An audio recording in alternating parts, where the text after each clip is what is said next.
টাংরায় যে বাড়িটা হেলে গেল, ভেঙে পড়বে নিয়ে কোনো সন্দেহ নেই। ও বাড়িটা ভাঙতেও হবে, তা নিয়েও কোনো সন্দেহ নেই। কিন্তু যারা ফ্ল্যাটে আছেন বা যাদের ফ্ল্যাট, তারা সর্বস্ব দিয়ে ফ্ল্যাট কিনেছে।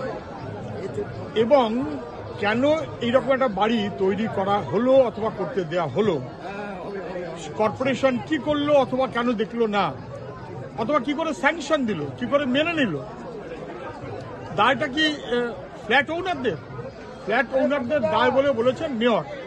আর গোটা রাজ্যের মানুষ বলছে যে প্রশাসনটা যে একেবারে চুরি ছাকরির জায়গা হয়ে গেছে তার প্রমাণ নানাবিধ বেআইনি।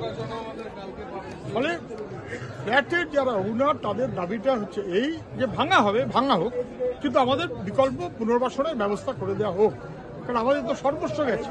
তাদের এই দাবিটা তো যুক্তিসঙ্গত। সরকার তো এই পুনর্বাসনগুলো করে, তো করার কথা। সব ক্ষেত্রে করা হয়েছে, প্রতিটি ক্ষেত্রে করা হয়েছে। এটা তো নিজেদের বাড়ি। বামফ্রন্ট আমলে এমনকি রেল লাইনের ওপরে যারা বসে আছেন তাদের জন্য গোবিন্দপুরে অনেকেই আন্দোলন করেছিলেন, তাদের জন্য বিকল্প ব্যবস্থা বামফ্রন্ট করেছিলেন। রুবি হাসপাতালের পাশে জানেন সবাই, বিশাল। কেন করবে না কর্পোরেশন?